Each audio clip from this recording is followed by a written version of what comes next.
Okay, so what we have here is one of the worksheets that was in your packet and a couple of different tool options for measurement. Now, some of you have already seen this and we've already gone over it in class, but for a few of you it's going to be new. And for some of you who we went over it in class, it just might be useful to revisit this and to remind yourself of how to do this. I have 3 different tools here, all of which can be used for measurement. Clearly the ruler is one that is obviously a measuring tool. I also have a barbecue skewer or a kebab skewer. It's just a wooden stick with a sharp end that you can use to measure. And of course then there's the pencil. Now the pencil is primarily a writing tool, but it also works as a measurement tool in the same way that the kebab skewer does. Now I'm going to start with those because those are the ones that we don't have quite as much natural use in measuring. We learned the ruler in math class and in other things, so we'll get to that in a minute. I'm going to start with the kebab skewer.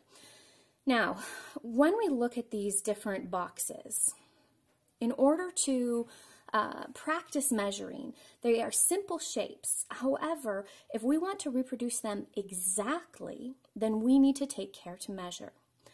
Each box is the same size. So this box here is the same as this box here. These are constants. They're not going to change. They're not going to vary from one to another. Because they are constants, we can use the edges to measure from to find the points that we need to find. Now, for the points that start out on those edges, on the lines, we only need to find 1 point. For the points that end up in the middle, here, here, all of those, we're going to need to find 2 points for. So let's start out by finding this shape. We're going to map out this shape in this box as exactly as we can. And we're going to use the combination of the kebab skewer and we're going to mark it with a pencil. Now I'm right-handed, so I'm going to actually hold my kebab skewer in my left hand and I'm going to use that to measure. And the first point I'm going to try to find is here, okay? We read left to right, so often we automatically want to find the leftmost edge and then start there. Now, for a lot of us, our instinct would just be to sort of come straight over and then go across and then come down and call it a day. Say, that's enough, that's close enough. You know, and it might be in some cases, but if we want to be accurate, we need to do a little bit more. I'm going to take the tip of my kebab skewer right here, and I'm going to put it at the edge of that point. Now this is where you're going to want to come over top of your paper a little bit so that you can see it better. I'm going to line up my fingernail, my index fingernail, with this line here at the bottom so that this edge of my fingernail is on this line. So that way I can move it across here to the same one. Again, I'm lining up the edge of my fingernail here with this line, and then at the tip of the kebab skewer is where I know this edge is. So then I found this point here, but I want to double check. I never want to trust my absolute first one. This is one of those things that's like many other subjects. Double checking your work is always a good thing to do. And I'm going to do it with just my pencil this time. Okay, that's pretty good. Now I'm going to find this bottom one. I could go straight over here and find this one, but I think it'll be more, a little bit easier to find this one. So this time I'm going to measure against this edge here to find it along this. So the tip of my kebab skewer is on that point. The edge of my thumbnail is on this line. And I'm going to simply move over, line up my thumbnail with that edge, and then where the tip of the kebab skewer is, that's where I'm going to make my line. Then again, I'm going to check it again. Double check. Double check. Now I'm going to find this point here. Theoretically, it's just straight across and then down, but it actually looks like it kind of swerves inward. And The point of this exercise isn't just to assume that it's a straight line or that it's a box, but to train our eyes to these small nuances. And so we're going to take the time to make the measurement. First, I'm going to find it from this edge here. And I'm going to move it over, and I'm going to make just a small notation. Now, it's likely that that's in the right spot, but it might not be, because I know how far it is over, but I don't know how far up it is from the bottom, and I need to find that measurement as well. And I'm going to do that the same way I found the last one. Going over, lining it up, and what do we see here? I had actually put it too high, and so I need to bring it down. So now I've found my correct point, and I can simply connect my dots. 1, 2. And I can be confident that that is the right shape. But we always double check, so I'm going to double check again.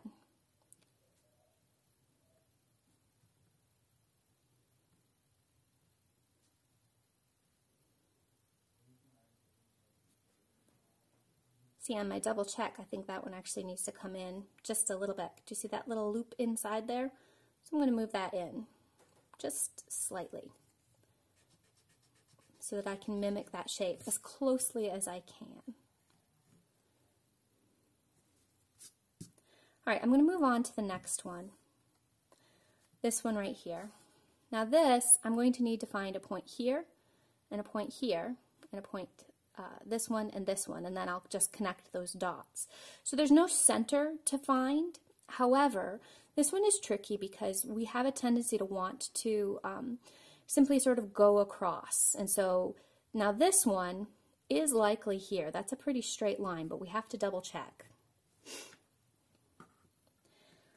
I'm going to turn my paper a little bit because it's easier to measure this way, and I think you'll be able to see it a little bit better. Hopefully. I don't knock things over here. Okay. Measure up. Measure up. Yep, that was the same. So now I can measure across to the other side with that exact same measurement. Now here's a different way. When I'm using the pencil to measure with instead of the kebab skewer, if I line up my pencil point with where I'm going to place it, I can actually just tilt my pencil and make the mark like that, rather than having to go to the trouble of using two hands to do it. So then there that is. So now I have point 1, point 2, and I can just bring that across. Now, the instinct would be to just go do the same here. However, what do we notice? The difference in between this end and this end are significantly different. So we're going to go ahead and we're going to measure from the bottom of that square again, going up and over to here, and double checking again. Okay, that looks good. And this is higher, so I'm going to go across, make my mark, come back and check it again. Looks good. So now I can connect these two dots right here.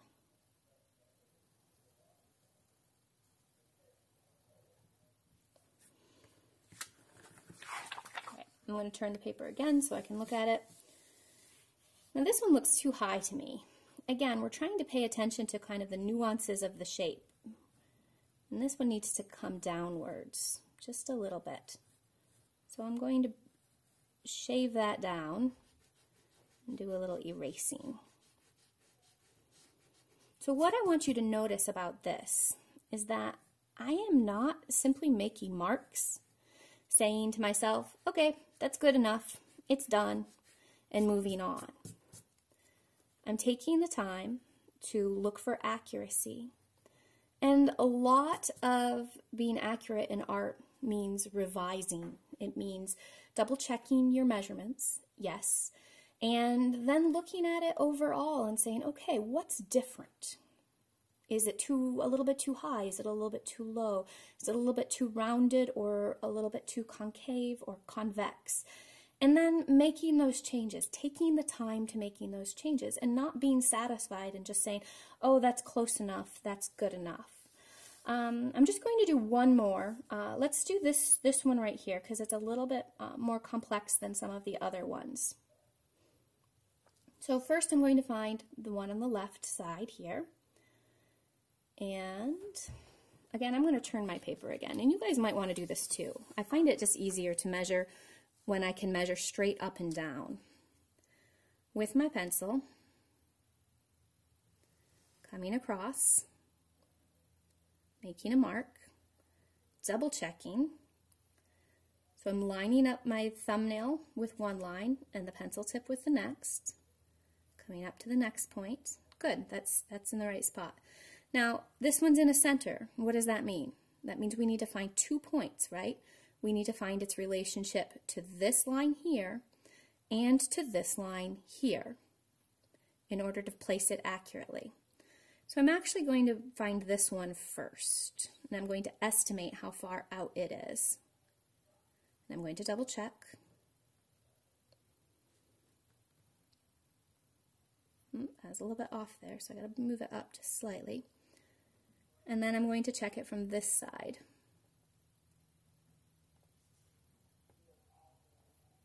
And it's a little far out. So there, I made a bunch of marks, so I gotta erase those.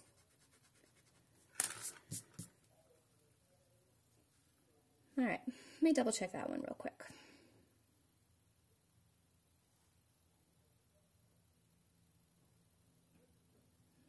Nope, moving it out again.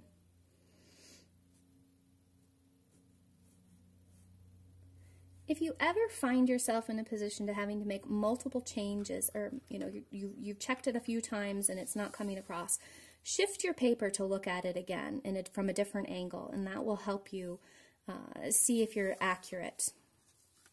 All right, now we're going to find this one here, and I'm going to shift my paper back to this direction here.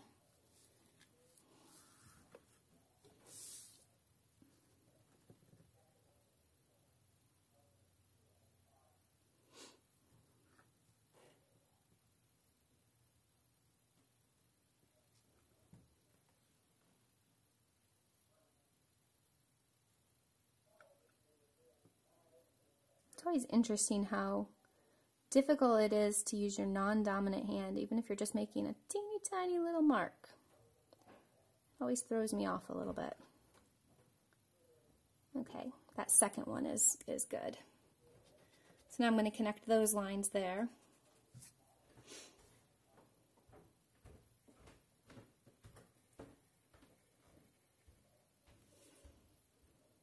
All right. And now I'm going to check over here. Get that one on. Double check. Here. And I'm actually going to double check this one down here one more time. Double check one more time. That's like a triple check. And connect these.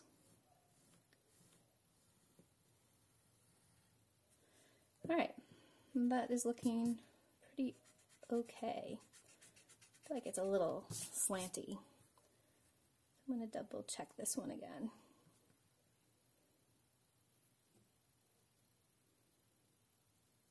Yeah, moving it over just a tiny bit. Okay, so notice how small of a bit I'm moving these things.